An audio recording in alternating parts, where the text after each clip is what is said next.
Hello, everyone. My name is Evan Shockley, and I am one of the April board members and the moderator for today's meeting. So I wanted to thank you guys for joining today's session right now. Called FRIES, a guide to enthusiastic consent. So before we get started, I just wanted to mention a few housekeeping items. First, when you scroll over the screen, a menu bar pops up. Depending on what device you are on, you can find that the menu bar at the top or at the bottom of the screen. This is where you will find the closed captioning for today's session, and you can view the captioning by selecting the CC tab on that menu bar. For sign language interpreting, you can find the interpreter on the screen under the name Sally or Madeline.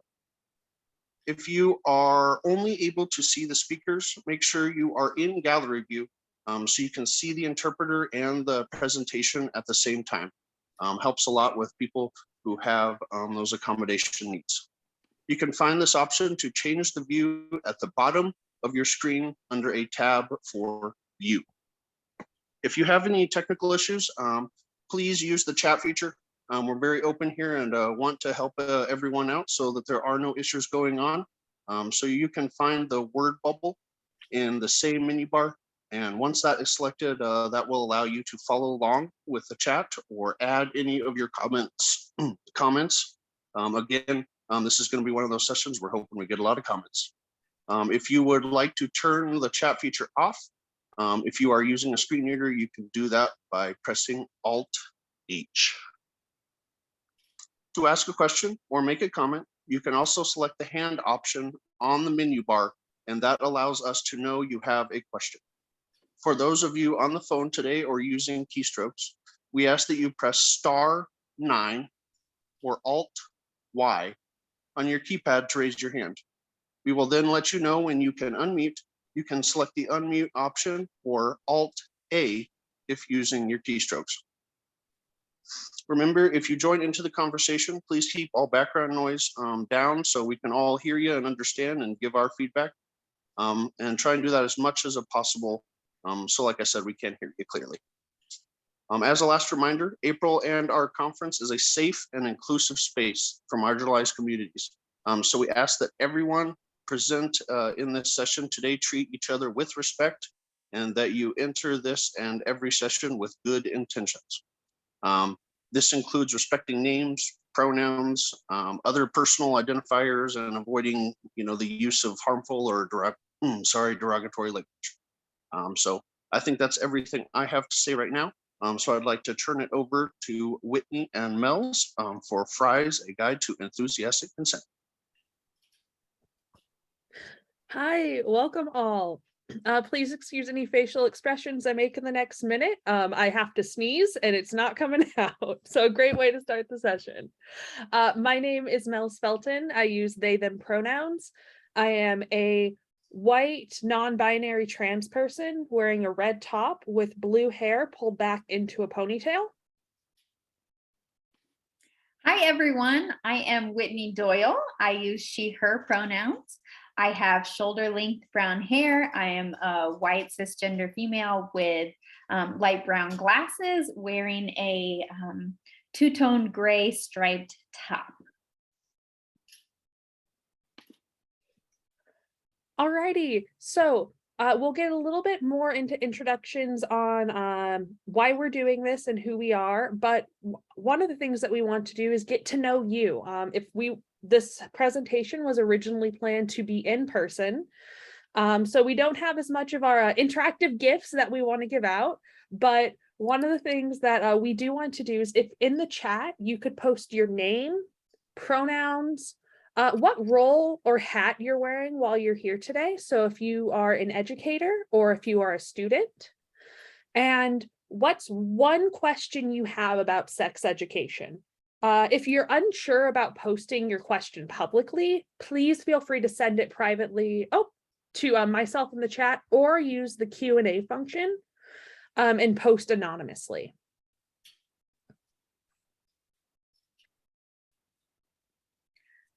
Like Mel says, we're hoping for some good feedback through the chat today.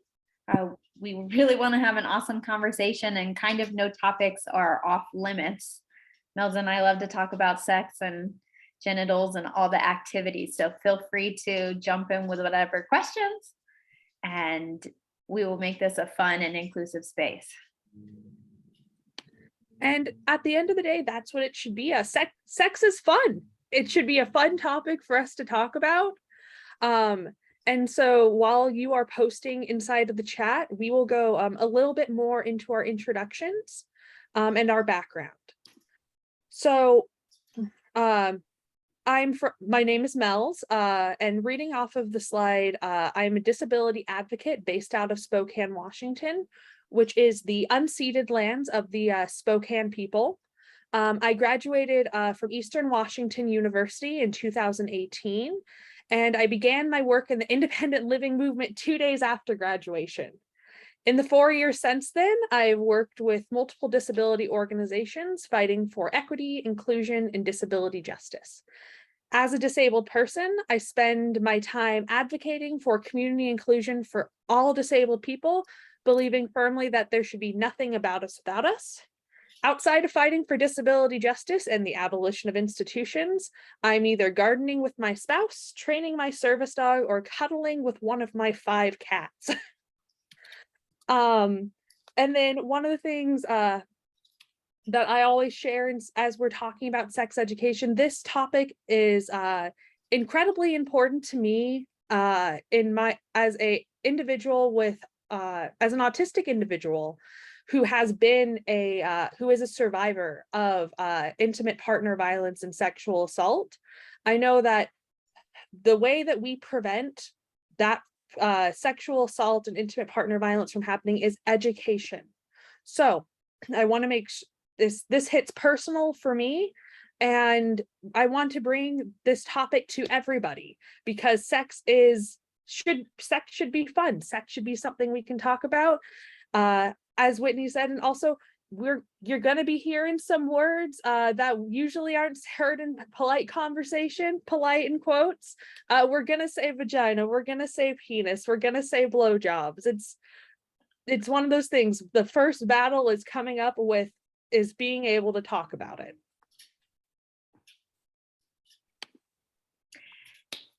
So I am Whitney Doyle. As I mentioned, my pronouns are she, her, and I will read my biography off the screen as well.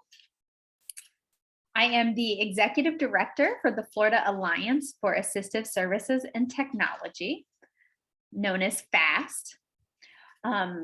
I wrote this in the third person. So her drive for transparency and equality has led to expanded outreach of FAST services in every county in Florida. I began my career with a Bachelor's of Applied Science in Orthotics and Prosthetics from St. Petersburg College and became a certified prosthetist in 2015.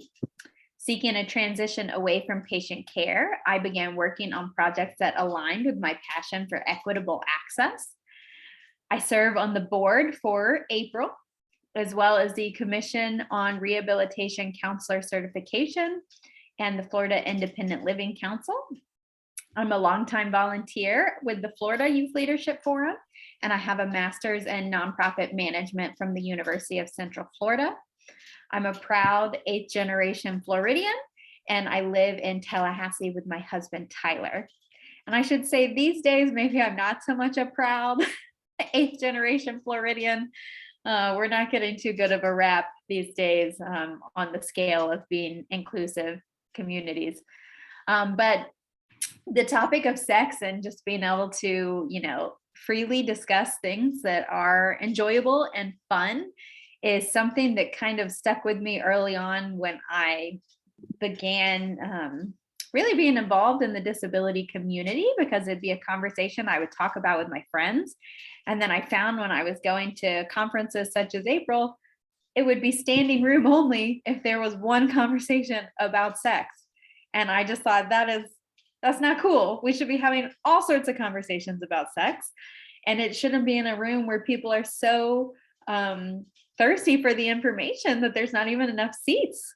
So I'm really excited that Mel's and I are here to be able to talk about this. It's always fun at the April conference because As you're going to hear us say, sex is an independent living skill.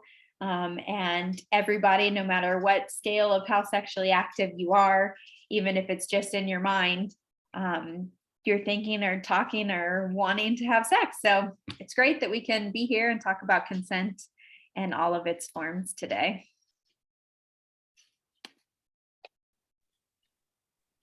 Hey, So, Whitney and Mills, this is Evan. I just wanted to jump in really quick and just say that chat has lit up pretty well.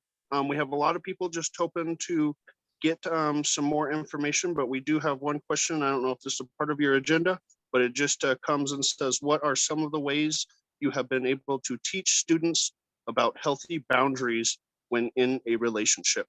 Other than that, we just have everyone here curious to learn more from you guys.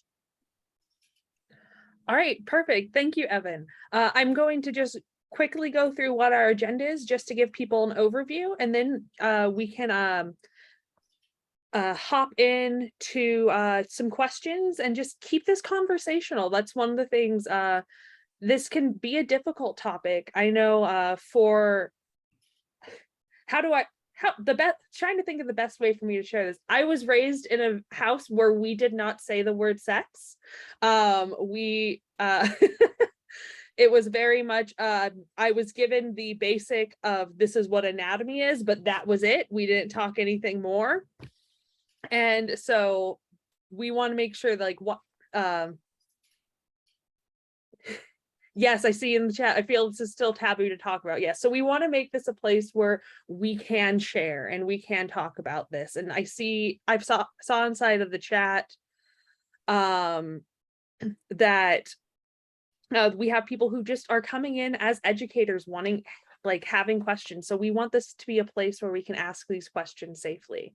So just a quick overview of our agenda. We're going to talk about why we're talking about this. We're going to spend some time getting comfortable. We're going to go over just the basics of what is consent and what it does and doesn't look like. Specifically, we're going to start on what consent doesn't look like. And then we will be getting into the overview of FRIES, which I know is why a lot of y'all are here. And that's going to go into this approach of how we teach at my independent living center consent and boundaries to our consumers, especially to our youth consumers. And then we'll have time for questions at the end as well, but we'll be taking questions through the whole thing. So why are we talking about this? So just as a little grounding of why this work is important, individuals with disabilities have a higher likelihood of being removed from sex education courses. So that can be, I think the first word I've heard assigned to this is this idea of the angel complex, the idea that, oh, my disabled child would never think about sex, where everybody should have the opportunity to think about sex if that is their choice. Individuals with disabilities have a higher likelihood of experiencing sexual assault. As I mentioned inside of my introduction, I am one of those individuals, which I can relate directly to my lack of an education around sex ed, to why I was sexually assaulted and why I didn't know what was happening to me was wrong or that I could speak out about it. And also, individuals with disabilities have a higher likelihood of not receiving comprehensive sex education that is disability informed. And so that can be just sex education around your specific disability. To our sex education is, a lot of it is done through innuendo, through metaphor. And as an autistic individual, I know that even when I had it in the sex ed inside of school, a lot of that just went over my head. I was one of those people that I was like, a blowjob isn't sex. That's not sexual content. And that was something that was highly believed at my school, that a blowjob wasn't sex, that there wasn't any protection that was needed. And that was something I didn't learn until much later inside of my life. And then as we've been alluding to, and as Whitney said, sex is an independent living skill. this is something that we should be talking about to our consumers when we're putting together a youth program that is talking about teaching independent living skills. We can't leave sex on the back burner just because it makes us uncomfortable. We have to, one of the things I always challenge people inside of presentations to do is when you feel discomfort, take a moment with that discomfort and sit with it. A lot of times we try to escape it, we try to get away from the discomfort, but if we take a moment to sit with it and see where that discomfort is stemming from, we can learn a lot about ourselves and become more informed individuals and advocates. Whitney, would you like to add anything? Yeah, while you were talking about the angel complex, I was thinking if anyone's ever read the book, The Ultimate Guide to Sex and Disability, those authors talk about how people with disabilities are often viewed as children because you have to take care of children. And as we become adults, those of us who require assistance throughout our day-to-day activities are considered being cared for, and our society equates that to children. Just as we age and we become older adults and we maybe need more assistance, but our sexual needs don't stop because we're aging or because we're living maybe in a home with others. It doesn't mean that we stop becoming sexual beings. So that's another kind of theory behind why sex is so taboo of a topic amongst our community. But I think it's a little bit fun when you shock and awe people when you start talking about sex.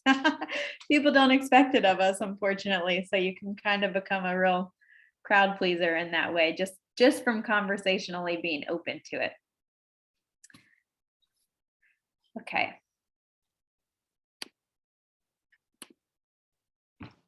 So what is consent? So going off of our slides, consent is when permission is given for something to happen. Consent, we give consent every single day of our lives. One of the ways that we talk about giving consent in a financial situation is I consent to give you this money and you will give me apples from the grocery store. When in relation to sex, consent is permission given to participate in sexual activities. And a lot of times we have, because we've been raised in a way to not talk about sex or to allude to sex, miscommunications happen in sexual activities. So what we want to do is give a way for consent to be about effective communication between all partners. When I think a lot about consent, even in the beginning of maybe you're not ready to have sex yet, but you are dating, or maybe you're meeting someone on a chat, consent starts almost from the beginning of you're consenting because you swiped right on some, or left, whichever way is a good way. And you're consenting to returning their message, right? You're consenting to a conversation. Even in real life, if you don't want to have a conversation with someone, you can just turn around and walk away because you don't want to consent to it. So if you start thinking of consent, like Mel said, and every single part of your life, I mean, consent is a daily exercise and a daily practice of setting boundaries and setting comfort levels and kind of viewing it as a way of, how involved do you want to get? And are you really giving your consent to things when maybe you do feel uncomfortable? So consent is broad, y'all, and it's an awesome topic. And I see we're getting stuff in the Q&A as well as some questions in the chat as well. Perfect. Looks like, so do we want to stop and do some questions right now, or do we want to go through fries first, Whitney? If you think that we're going to explain some of the stuff as we go through fries, we can definitely do that. Mel's and Whitney, this is Rachel. I just want to let you know that I have been putting questions from the chat in the Q&A so that we don't lose them. So Perfect. you can just on the Q&A. Perfect. Thank you so much. You're I know, welcome. I know at my first April conference, when I went into a conversation about sex, we just had hands raised. And so we want this to be a place where you can ask these questions and where we can have a conversation. I tried to change the slide. One of the things that we want to enforce is consent doesn't look like it's forced. You shouldn't be coerced into it. It shouldn't be something that you are pushed into saying yes. Consent is not unsure. It's not disengaged. One of the things, it's not a choice of clothing. And one of the things, consent is not scared. And one of the things is we want to take the assumptions out. Oftentimes there's this assumption that, oh, if I participated in this sexual act before, then that means that's a free pass for all of the future, where it's not. It's, as we are talking about consent, we do it every single day on things that are non-sexual. So bringing it into our sexual conversations. All right, so we're going to get into FRIES. FRIES stands for freely given, reversible, informed, enthusiastic, and specific. And we're going to get through these, we're going to break these down specifically. But one of the things that I love about FRIES, which this was a teaching platform created by Planned Parenthood specifically towards teaching consent to young adults, and also for with working with my youth consumers, FRIES is something that we can remember. Like everybody loves fries when we think about French fries. And so in that conversation, we want to keep it inside of the mind. So just going over that: freely given, reversible, informed, enthusiastic, and specific. So freely given. This goes into, this is a moment of without, there should not be pressure or manipulation or even outside influences when you are consenting. One of the things that we talk about is being under the influence of substances. That it is hard. You cannot get consent when people are under the influence of substances. One of the little caveats that I like to add to that is, if sex is something that you enjoy doing under the influence, I know I'll talk about myself. I live in Washington State, where weed is legal. I smoke weed. And so that was a conversation that I had before with my sexual partners beforehand, before smoking weed, where it was like, this is consenting to what is going to be involved. So that means having that conversation. So having the being able to give your consent without feeling coerced into it. That's one of the things that we want to really emphasize with our youth. Oftentimes sex can be, I know from my own personal experience, it can be something that I was pressured into. It was something that I did not feel comfortable with, but I felt that if I didn't do it, then I would lose the relationship. And that's not being freely given. That is a form of coercion. And then also inside of that relationship, there was even more extreme hints of coercion, of use of force. So when we're looking at consent, we want to look at that first step is this something that I am currently in the position to give? So am I under the influence of something, and that was that discussed prior hand? And am I in a place where I'm not being manipulated? And to add to that, for those of us that use communication devices or tools, it's having that conversation ahead of time, because you might not have your communication device in the bed with you as you're doing activities. So it's something where you're having that conversation to know what consent is being given, so that there isn't any coercion or any confusion once maybe the device is placed elsewhere, so you know what the boundaries are. And that's one of the things, is there's this idea that asking specifically isn't sexy, there's this idea that like, oh, I'm going to ruin the mood. And one of the things that I say to that is, in my opinion, the quickest way to ruin the mood is to cross somebody's boundaries.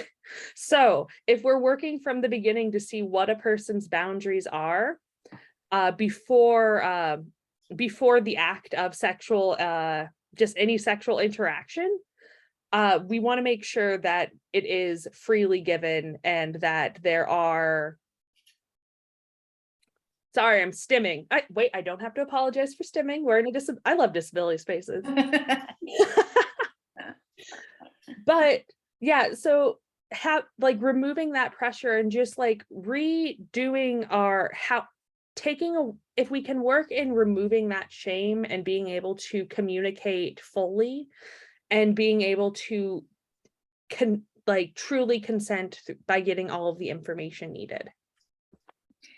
And I would say this goes from us as people that are wanting to have sex, as well as people are wanting to have sex with us. So we say freely given, but you can also be that person that's starting that conversation of consent and what that looks like. We are under no assumption that everyone here is just waiting for people to come and have other people to have sex with them.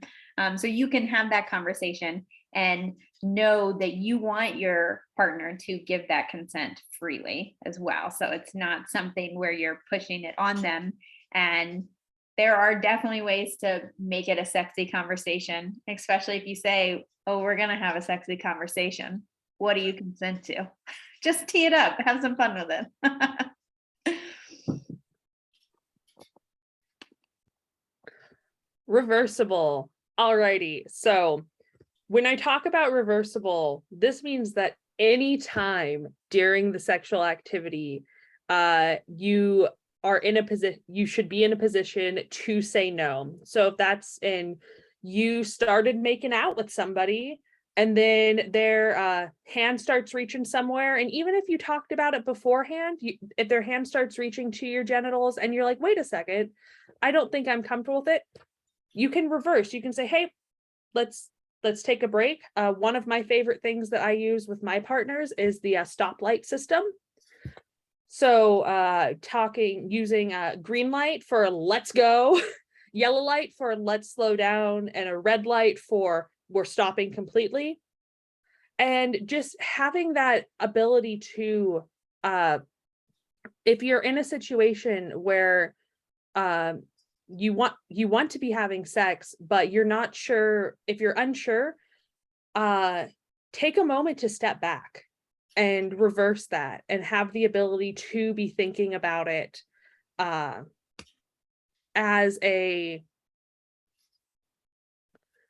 because I think this is in my example, I want to speak from my own experience, as we do as peer educators. I have anxiety attacks, and sometimes they come in at the most inconvenient times. And so I have been in the middle of having sex, and then something was a trigger. Maybe it was a smell, maybe it was a sound, and I needed to completely just reverse. I no longer consenting, so we stopped the scene right there. And then with the scene stopped, that gives us some time to communicate and some time to just get back into a comfortable spot. And if you are using a communication tool or device and that's going to be set aside while you're becoming intimate, come up with creative ways to be able to notify your partner that you are stopping or you need to reverse.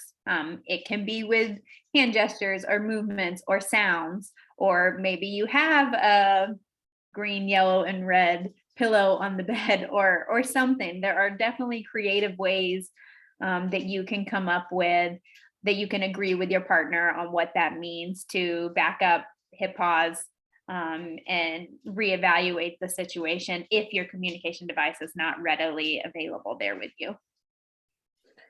And I think that's one of the things is getting creative with how you are with your systems. Like the stoplight system is one that's common, but I have people who do tap out, where it's just like, oh, 1 tap is a let's pause, 2 taps is a word, let's stop.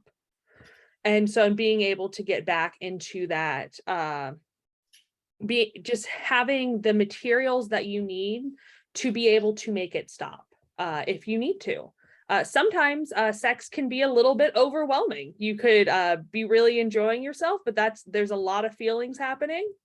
And so just taking a break in the middle of sex is 100% okay, and listening to our bodies and what our bodies need.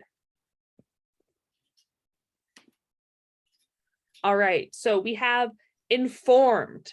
So the word informed consent gets thrown around a lot, but a lot of times it doesn't come with the details. And when I am, for myself, speaking from my experience, when I'm getting ready to go into a sexual relation with one of, oh, that's something I didn't mention. I'm polyamorous, so I have multiple partners. So I may be referring to one partner or another partner. And so we are all, but I think that's a great example of being informed. So all partners know this isn't just, oh, these are the sexual acts that we're going to participate in, but this can also be, when was your last checkup visit with a provider to see if you have any sexually transmitted infections? When was the last time that we checked in? I know one of the things that my partners and I do is we just sit down and have some time for just seasonal check-ins as well, just like as everything's going well, just like being able to be like, this is something I would like to try. This is something that like just having those conversations and getting as much information from the other partner as possible. And as Whitney said, this can be a sexy conversation. This doesn't have to be a by the book, talking using oh gosh, I always hear the word whenever I hear the word coitus, I always just go like, oh gosh, that word. It's like moist to me. I think this is also something where it can be hard to have these conversations, especially on the informed piece, because it makes us feel vulnerable, especially if we are talking about maybe a medical examination that doesn't have favorable results. Sexually transmitted infections are definitely a thing in all communities. And I know some of them are so common that it's pretty likely it's going to happen to you even when you use protection, or if you're with a partner where you're not using that kind of protection regularly and then you move on to a new partner. So try to do your best to, again, find that comfort zone. Maybe it's meeting in a place where there aren't other people around to overhear your conversation, or maybe it's really teeing it up to say, I'm going to be vulnerable, but I need to know this information and I need to share this information with you.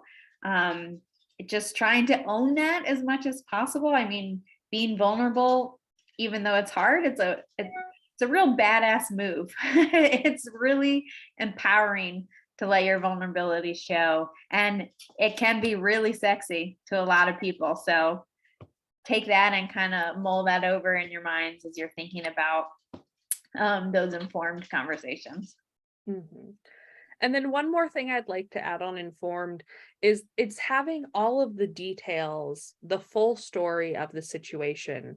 So if you had your check-in conversation and you've decided that you are going to be using condoms or a certain kind of protection, if a partner chooses to remove that protection, that is not informed. You've now been you're now in a spot where you no longer have the full story of what is happening. So before that, and that's I don't want to, that's honestly a little bit of like an extreme example, but something that happens commonly. And so seeing that, having that informed consent, and then knowing that when information is being withheld from you, that's a red flag. And that's a red light. And that's something where we need to stop, we need to reevaluate, and we need to leave. Because just having that situation, consent comes from both participating parties, and that means giving all of the information. That means making sure that you're also giving accurate information if you are telling about your recent testing.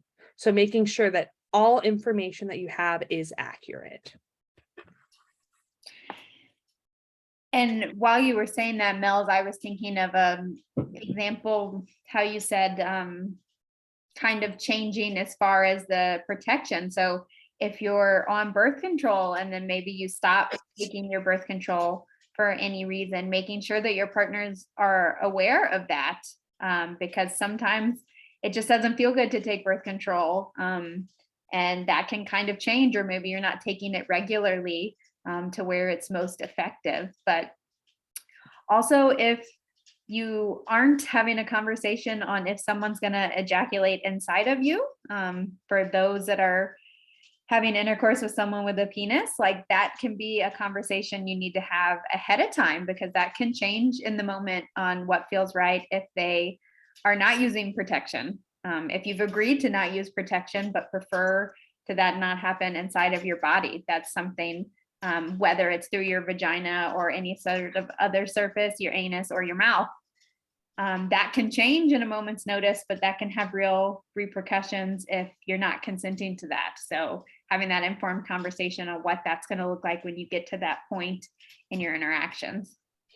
And I feel like also having a lot of times when we talk about just specifically ejaculation and sex that can lead to pregnancy. A lot of times we look at it through the lens of we're preventing pregnancy, but also as an autistic individual, that can also be a sensory experience that's just an ick for me. And so being able to, and that's okay, being able to voice I say, because of my sensory processing, that's just a sensation I don't want.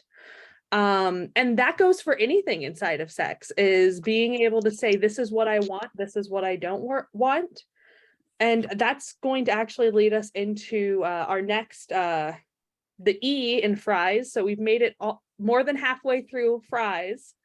So enthusiastic. This is my favorite one. I love all parts of fries, but I love the enthusiasm when it comes to sex, because for somebody who's had experience where sex was a traumatizing thing for me, which was being able to now not just be enthusiastic about sex, but now being able to talk to other people and being able to communicate and run a session where we're being enthusiastic about sex. So it's, at the end of the day, it should be something that you want to do, and that I say both, but all participating parties should be wanting to be a part of.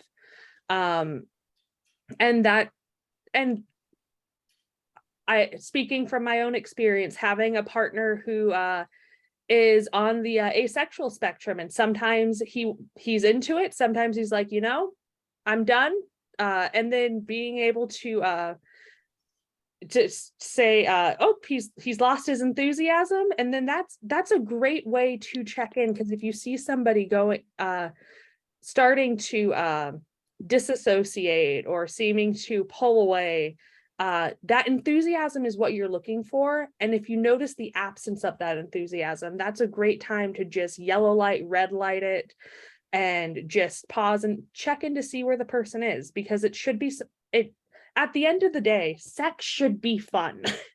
It's a fun thing that we get to do with consenting parties. Hey, Mel's, this is Evan. I just wanted to touch on 3 comments that have come up in the chat that I think are pretty relevant and good ones. So we have one: it is important to allow anyone and everyone to provide consent before acting on their behalf and interacting with them. We had someone agree with that and say consent is the most important topic. And the last one saying consent is sexy. And so I thought that those were some good comments and need to be shared. Yes. And also, all parties should be enthusiastic. And that means everybody who's in the room. I know when I was in college, I had a roommate that would bring her boyfriend home. And there are times when I would be locked out of the room, or not gonna lie, times that I woke up to them having sex. And that was a time where my consent was violated. It was not freely given. I was not informed at all. I didn't know it was going to happen, and I was not enthusiastic that it was happening on the bunk bed. And so making sure that all parties involved are enthusiastic about what is happening. And that includes our personal aides. So if we do need assistance to have sex, making sure that they're consenting to the activity as well. And I think from my personal experience, there are always times where either you're feeling tired, or maybe you are asleep and getting woken up, or you see it in movies where the person's like, whatever, do what you need to do. I'm just gonna, that's not really consent. It's not really enthusiastic at all. So if you're in that position where someone is wanting to have sex with you and you're maybe asleep or not feeling it, even if you feel like you are consenting by saying okay, reflect on that and have a conversation about that. If that's a space where you even want to be approached, maybe if you're asleep and being woken up, or you're feeling extra tired, or for those of us who have chronic pain, if there is something where you're feeling it that you maybe don't express physically or verbally, because you're asleep or you're in bed, you're resting kind of thing. There are just so many angles to this enthusiastic piece. And it should be fun. It should be enthusiastic. And even if it doesn't feel that way in the moment, have that conversation with your partner so that you can set those boundaries and set what freely given and reversible looks like in those situations. And then finally, the last part of FRIES is specific. So this is one of the core pillars of this that I often get a lot of questions with, because people are worried about ruining the mood, where it's like asking, is this okay? Saying that like, oh, if I ask, this is going to ruin the mood, or a fear of that. In my experience, it's never ruined the mood to ask more questions. And I think that's one of the things about really having this conversation around disability and sex, is having the we often find we find a lot of life hacks within inside of the disability community. And I think one of the things that my autism brings to a sexual experience is I want to ask those questions, and I want to get specific, and I want to make sure that like what I am consenting to is informed, and that what it is specific. So going on, like, I am okay. When I first met one of my partners, I was honestly like, I was like, this is what is on the table. This is what is off the table. Oh, sorry, my phone's going off. And so making sure that you're getting those details, and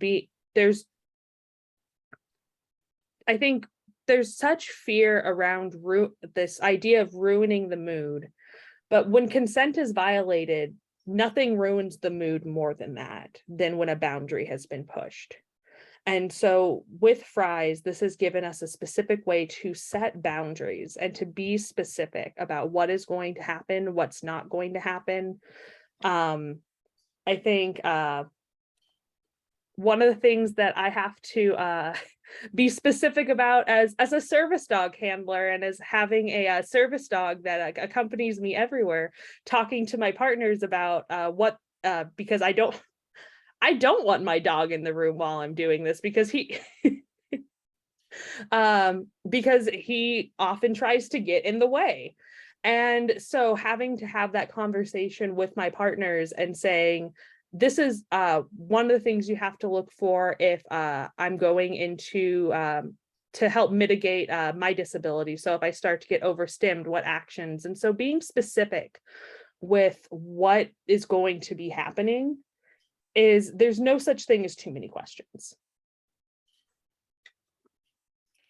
And at the same time, there's no such thing as asking for too many things, as far as preferences or how you want to be touched or where you want to be, or really anything. I know me personally, if I take off my prosthetic leg, I really don't want it to be moved as a medical device. I don't want it to be moved across the room. I need to know where it is at all times. And so if I'm having sex in one room of the house and we end up in another room of the house, you know, again, I'm still thinking where my medical device is. I don't want it to be drugged from room to room to room in those situations, or if I'm going to keep it on or take it off during sex. Those are kind of things that, as far as medical devices, are conversations that I have with partners in the past and my husband currently, but it can be all sorts of stuff as far as specific is concerned, and you can make it sexy, but again, it's that vulnerability of owning that part of you and asking for what you want and respecting what others want and just taking it in stride. If people don't want to do what you want to do, or aren't comfortable with what your other partner wants, anything like that, it's just, you know, owning it and being specific. And yeah, even though it's specific, it's so broad, which is kind of ironic. How many things can be specific?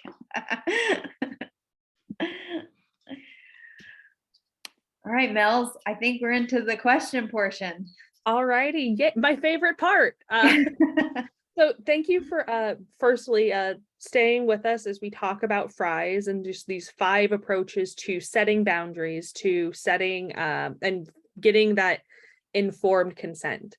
So I'm just going to be going down these questions. We have 5 right now. Feel free to post any more. But we're going to start with the first one. Can you elaborate on what types of protections should be considered if we encounter a youth or adolescent that doesn't feel it is required to have sex? All right, so that's a fun one. And I think using the Fries model, really going into that, looking at the eye for informed, oftentimes there's this there are lots of myths about what about protection and what protection is needed, or that, oh, I know I heard oftentimes, I think I brought this example up at the beginning, if you're giving a blowjob, I believe that you did not need to be using protection. Because I did not, because of how my education was. So sitting down and having that conversation about the risks, and also the the ways that using protection can also advance the sexual encounter.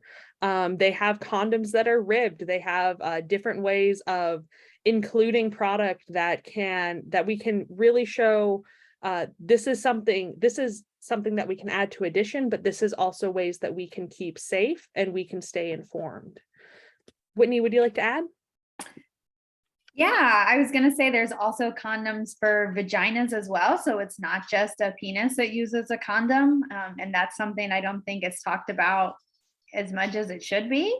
But there's also other things to be aware of as far as allergies. Some of us have sensitivities to latex, which a lot of condoms are made with latex, or sensitivities to some chemicals that lubes are made of. You know, there are silicone-based lubes and there are water-based lubes, and there are just kind of all sorts of different things. And you want to know that before you're getting into a situation where your partner is bringing a product that you're unsure if you're going to have a medical or allergic reaction to. That is certainly not a sexy place to be, is to find out you have a latex allergy, because there's latex inside of your body. So just something to kind of be aware of. And that's always, reading labels and stuff like that. And you can go to a local sex shop and talk to them about what's in products and kind of having those conversations before you're engaging with a partner and using those kinds of protections. And you can always practice putting condoms on yourself, or if you don't have a penis, you can get a dildo and practice putting a condom on that so that you can be empowered to know how to use these safety measures. And then one of the things that I always suggest, especially if we encounter youth who doesn't feel it's required, have those resources on hand. So like we would have a pamphlet inside of your IL office, have condoms. Make sure that they're in date. I was joking with Whitney before the session that that's something that we have to do as an office, is go through the condom drawer and make sure that everything inside of is in date. So when we do have people coming in for resources, that's something that we can hand out as well. And also having different kinds of condoms, having ones that are latex free, having vaginal condoms, having dental dams, just having a variety of resources that we can be giving to consumers.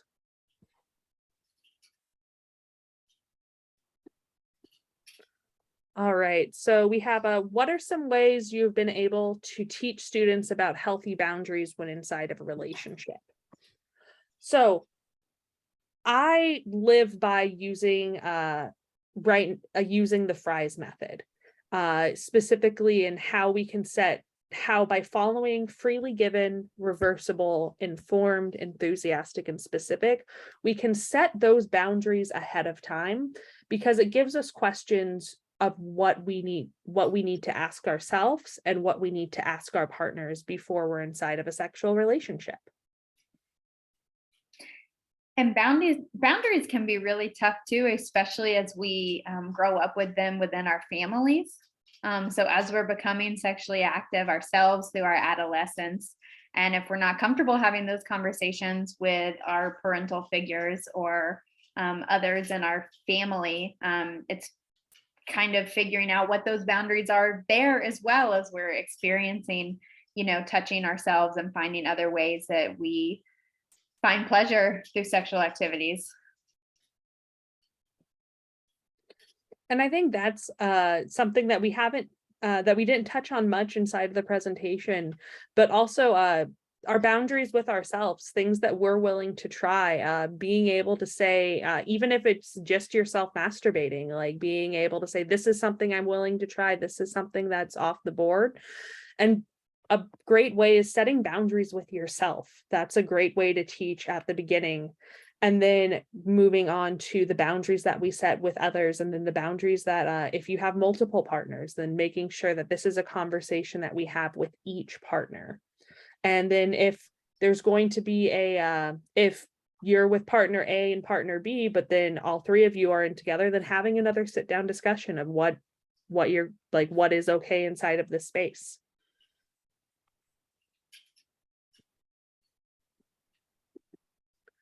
All righty, our next question. Oh, I lost my screen. One moment. There we go. Can you reflect on situations where consent may be given and the individual reserves the right to change their mind at any time, which changes the situation to being unconsensual? All right. And I'm going to read that again just to make sure that I'm having an understanding of the question. So can you reflect on situations where consent may be given and the individual reserves the right to change their mind at any time, which changes the situation to being unconsensual? I need to collect my thoughts on this one just because of how I've been inside of situations that have been have cross lines. Whitney, would you mind speaking on this? Sure.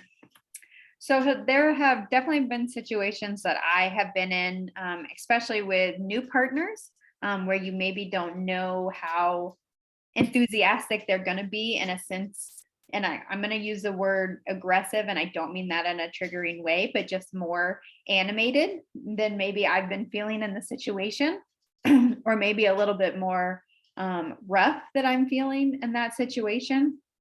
And so being able to, you're still consenting to the activity, but you're maybe not consenting to it at that tempo or pace or, physical level than I've been feeling in those situations. And it kind of, to me, I use the example of changing positions.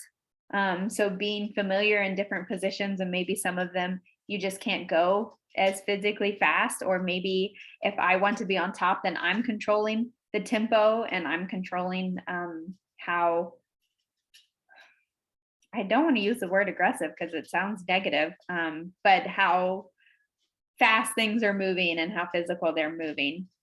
So it's a way to, and maybe that's not completely unconsensual because I'm still consenting to the activity, but I'm changing how I'm consenting to it, or what level of consent of what I'm feeling comfortable doing.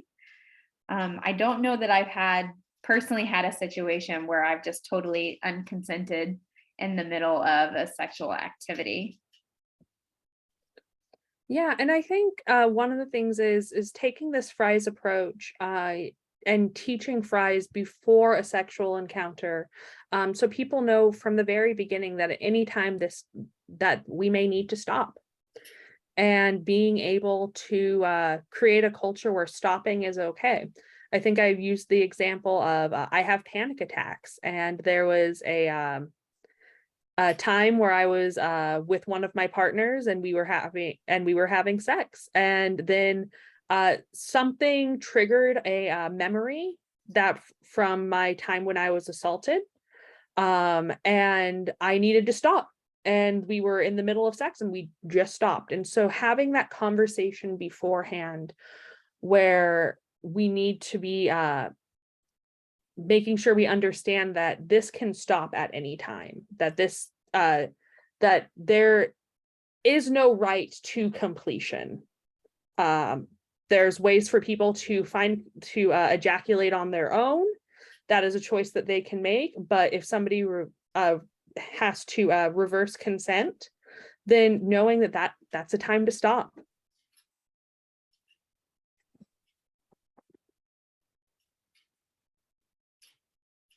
All right, our next question. Do you support disabled sex workers in your practice or daily life? And what are your thoughts on disabled people hiring sex workers themselves?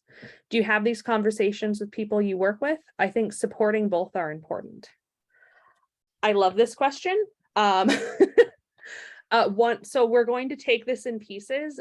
With the first one, do you support disabled sex workers in your practice or daily life? And what are your thoughts? So I'll start with that one. So yes, actually, one of the things that I have learned just with my communication with disabled sex workers is sex work can often be one of the most accessible forms of work. You can work with your schedule, you can work with your disability. There's different ways to participate inside of sex work. And so this is one of the things. So with this question, yes, pro sex work is work. That is a hill that I'm ready to die on and advocate for. And then what are your thoughts on disabled people hiring sex workers themselves? I think it comes down to, I think being part of the independent living movement is a great place for us to take that IL philosophy and apply it, that this is a person's choice. This is sex is part of life. And so if hiring a sex worker is your choice, then that is 100% acceptable. As long as all parties are consenting, then more power to them. Whitney, do you have any thoughts on that before we dissect the rest of the question? Kudos. Yes. Sex work is work. It's such an accessible space, which is, I think mind-blowing to some people, but for all the reasons that you said, that it's flexible hours, it's flexible activities, you can do it from home. You can do what you're comfortable with, and times when you're feeling sexy and times when you're not. Like, it's just sex work is work. Yeah, 100%. And I think that's something that we need to do better as in the independent living movement, is seeing that as an accessible form of work and as a valid form of work. It's work. I think one of the examples that one of the examples that I see a lot is if you think that sex work is selling your body, but working in a physical field is not selling your body, then your problem is probably just with your problem is with the sex and not the fact that it's sex work, because people sell their bodies every day. When it comes to the work that we give, people who are working in physically demanding jobs that may lead to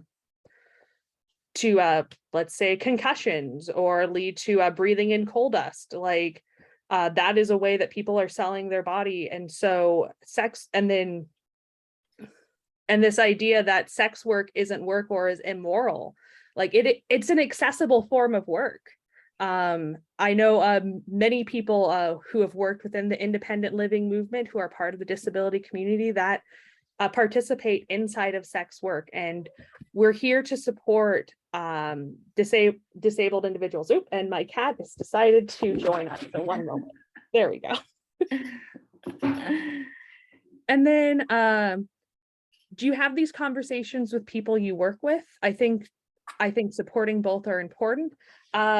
Yes, and this is one of those things that we need to continue. It's a continuous conversation that we need to be talking about. We need to be talking about how policies that specifically target sex workers are targeting the disability community. And when we're targeting sex workers with policy, we're making it more unsafe, and we're removing the protections. And when we remove those protections, it makes it difficult to have this fully formed consent. So making sure that we are making it a safe place for people to do this work.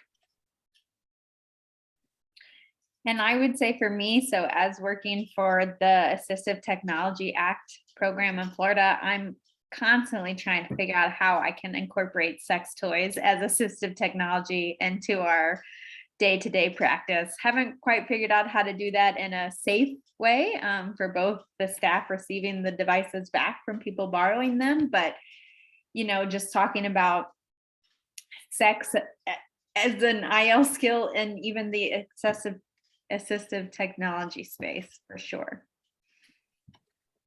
Ooh, I see in the comments, Cripping Up Sex is a good resource for using devices. Yes, I love their accessibility reviews of different sexual toys. I think that's something that we don't talk about enough, is how we can use sex toys for as assistive technology. Yes, and Eva has a shirt that says it's either assistive tech or sex toys or assistive tech or something like that. And she has great videos. I mean, super educational videos that are definitely worth watching. And she does speaking gigs as well. So if you ever want her to come and speak to your group, she does great ones on, I think she even has a dating one as a young adult or something to that extent, but she's awesome. Definitely an awesome resource to share. And then going off of that, I think also, like, when people are when you're designing healthy relationships workshops for your independent living center, oftentimes the idea of adding sex can see like, okay, we'll cover everything leading up to sex, but then we're setting our consumers up for failure if we're not having the conversation about what is consent and what is sex. Because speaking from my own experience, I did not receive the education needed to give informed consent. And I did not have the education to know when something was something that had happened to me was wrong, that I was not consenting, and that also learning that it wasn't my fault that that had happened to me. It was a system that failed me, and it was a person who decided to cross those boundaries. We have another question. I love how the questions are just coming in. I will be on a panel next week for parents and the sexual development of their children with disabilities. I will be talking about my personal sexual development, but I do want to provide resources for parents to look into. Are there any resources that we would recommend?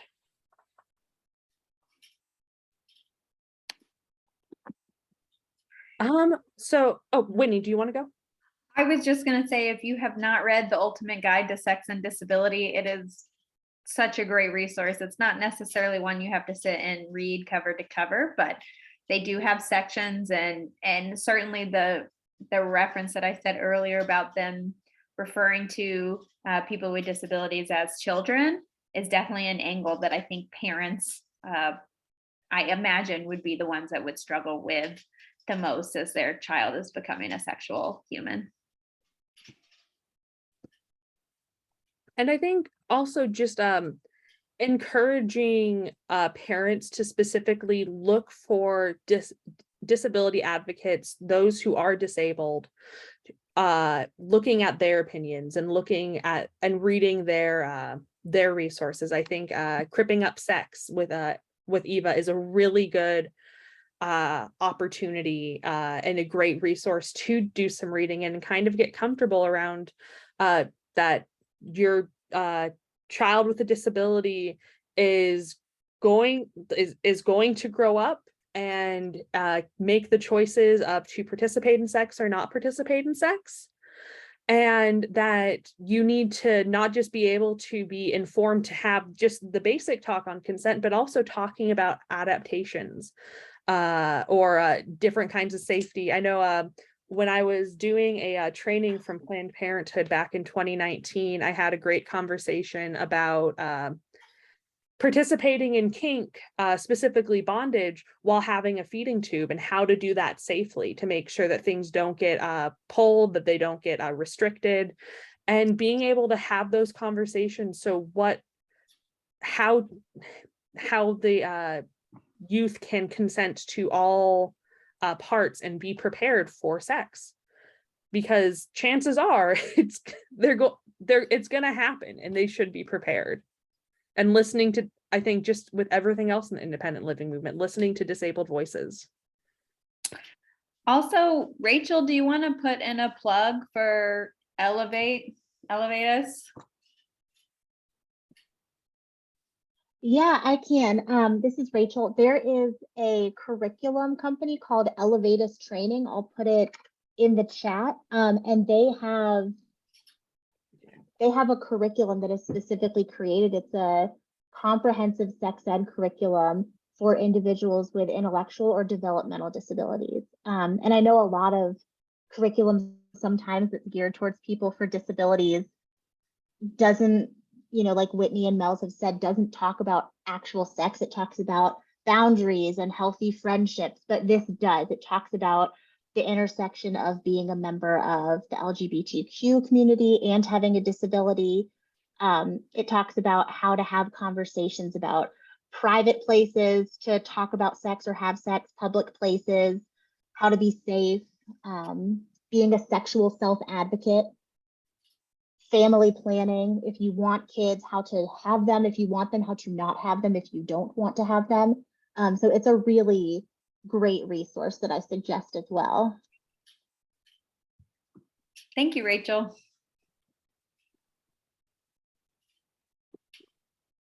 Alrighty.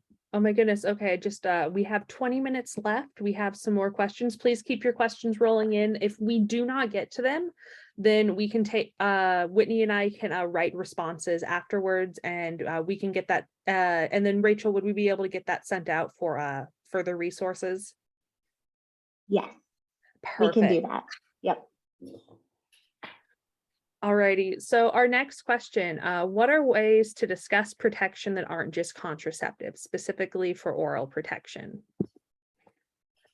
So what are ways to discuss protection that aren't just contraceptives? I think that's a What an amazing question. A lot of times when we think about protection from sex, we are thinking protection from pregnancy, but there's so much more that can be that is an important part of that topic.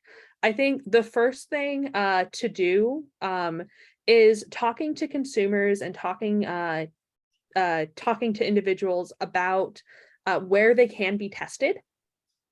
So one, to make sure that they are not carrying any sexually transmitted infections, or if they are, how they can be treated. There's so much shame around obtaining an STI. It happens. So what, like, it's happened to me. It's chances are it can happen to you. And so just one, removing that shame of getting tested, because oftentimes there's that idea of, I feel like something's wrong, but if I get tested and it shows that I have an STI, then that's going to be stigma on me. And that, especially for youth, it can feel life-ending, finding out that you have an STI, but usually it's just treatment and being able to get that treatment efficiently. So that would be my first ways to discuss protection, is being tested. Then there's like physical protection that we can do. So using condoms when having oral sex with a partner, using dental dams. I feel like that's one that isn't talked about enough. Also, dental dams can be really hard to get a hold of, especially if you have a latex allergy. So one of the things that I teach is that how you can use a condom and cut a condom to cutting off the tip, cutting down the middle, spreading it out, using it as a dental dam. So you can have a latex-free dental dam. I see inside of the chat, PrEP, yes. Having access to PrEP, I know that it's not completely equitable, because I know from my understanding, the symptoms of for assigned female at birth individuals on PrEP can be very difficult symptoms to handle. And advocating around if we can take the stigma away from obtaining these products, these medications, then making it easier for people to have access to them. I think you covered all that, so I don't have anything to add on that one. All right. I love talking about protection. I love talking about life hacks. I share the latex-free condom one into a dental dam all the time because it's needed. I think I've found the only dental dams that I have found that are latex-free are ones that are ordered by actual dentist office. And so finding affordable latex-free dental dams has been difficult. So finding that life hack. Next question that we have you taught FRIES with people who have had a strong response to the education due to trauma? How do you handle that? That's a really good question. I think that goes into what trainings we should have as independent living advocates. And one of them that I always am advocating for is trauma-informed care, is going through a training to of how you can provide trauma-informed care to your consumers. I don't think it's talked enough in the IL world that we often receive secondary trauma from the experiences that we learn about through our consumers. And finding out that a consumer that you're working with has experienced sexual trauma is can have a response to that can be harmful to you, and just seeing how you can be trauma informed when talking about that, and making it a place where people are allowed to also voice their trauma, and being able to talk about it and being able to work through it. Oftentimes, you never know when it's going to be a person's first time telling somebody about oh, perfect. Thank you for posting inside of the chat, Rachel. But yeah, just doing what you can to be trauma informed and knowing that it's okay to pause these conversations. This is why we're having conversations before the act of sex. This is why we're having conversations before it's going to happen, so we can be prepared.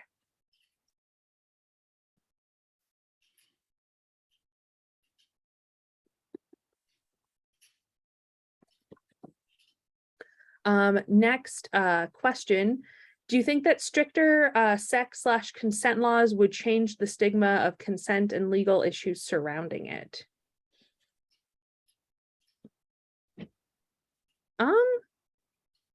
Looking at that question, I'm trying to think of I'm trying to collect my thoughts for that one, so it may take me a moment. But at least historically, when there has been legislation around sex or stricter consent laws, a lot of it has more been around criminalizing the act of sex than it has been about making it a place where people can make an informed decision about sex. And I would almost think that stricter laws could come with more stigma, especially in the sense of if it got into what maybe some person's intellect, or if they have guardianship or something like that. And I think that was definitely a case when, Free Britney came out, where there was talk of how under her guardianship, her father required her to have an IUD, and that kind of consent. So I'm sure she was still able to consent to having sex, but she wasn't able to consent to becoming pregnant. So that kind of makes me feel like any sort of more laws would bring more stigma, because it would assume that someone is doing something wrong, as Mel said, criminalizing something. Yeah. And I thank you for bringing up the example with Free Britney, and especially I think a lot about guardianship when it comes to this, in cases where individuals were both consenting to having sex, but their guardians did not consent to them having their adult children having sex, or their adult person under their legal care having sex. So, and I think that's just another reason why the IL movement needs to be looking into how we can, how guardianship is often abused.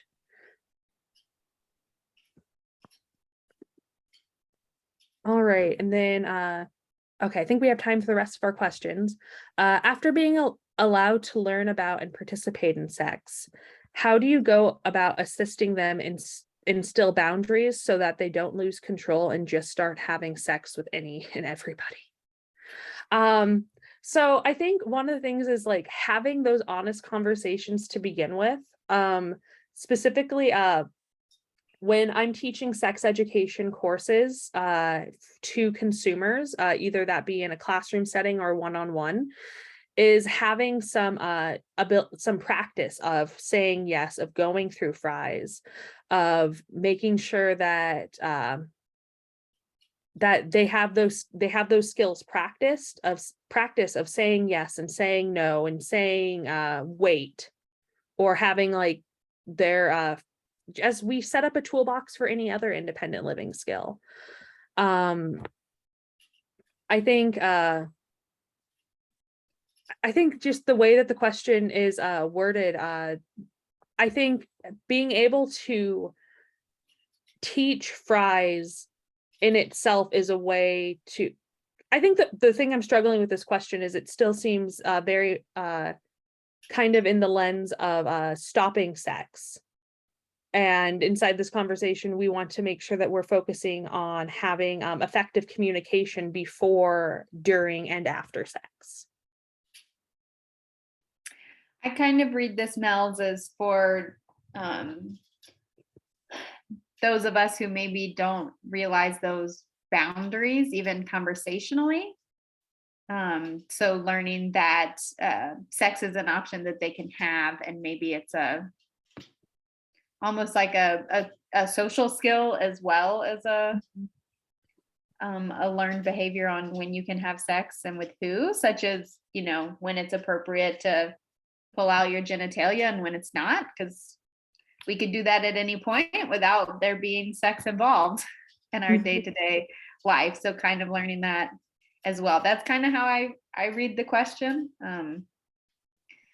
Yeah, I think in being able to have those uncomfortable conversations around, a lot of times we beat around the bush, or we use metaphors.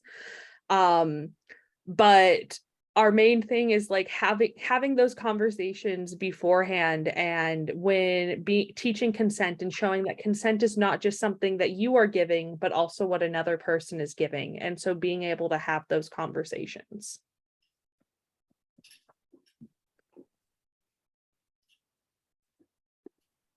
And then we have one last question. So we have, how do you address the fact that an individual with a disability is a sexual being to parents, aides, caregivers? It feels like many times people with aides, caregivers, or people who use assistive devices to communicate aren't given the opportunity to communicate it for themselves because people around them won't let it be a topic of conversation. Oh my gosh, this is a big one. I think I think addressing it with parents is a little bit different than addressing it with aides. Just because with parents, there's a little, most parents don't want to talk about their child becoming a sexual being to begin with, let alone adding children who have disabilities into that because of that angel complex. But how I address it how I address it is a lot like how I address any other independent living skill.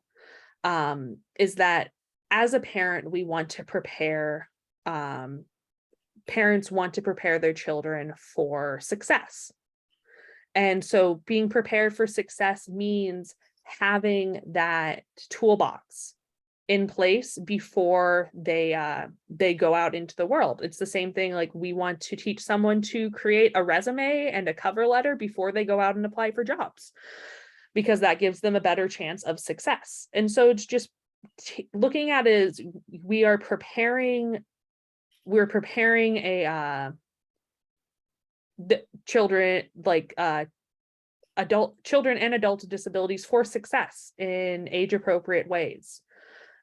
With aides and caregivers, I think it goes back to that IL philosophy of they're your boss. With aides and caregivers is your client is your boss, and this should be consumer led.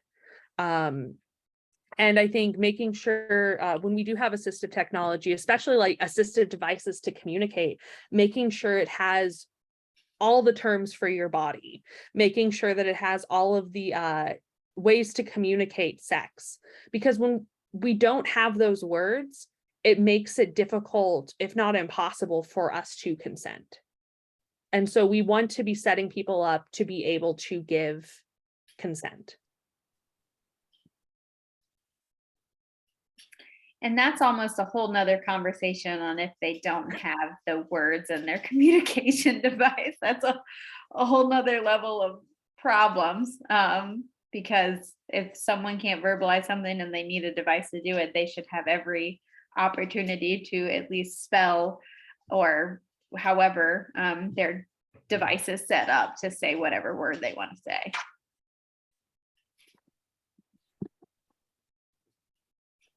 All right, and then our last question is, if we want to teach fries, how do we go about doing that? In my experience, the best way to get prepared to teach sex education is connect with your local Planned Parenthood. They often have classes, they often have different workshops that you can go to. Oftentimes, the one I went to was free. I went through all of my training to complete these workshops for free, because they want to be sharing this information. Because at the end of the day, we want to be able to have effective family planning, to have effective sexual planning. And so teaming up with your local organizations that focus around sex, specifically if you want to teach fries, reach out to your Planned Parenthood.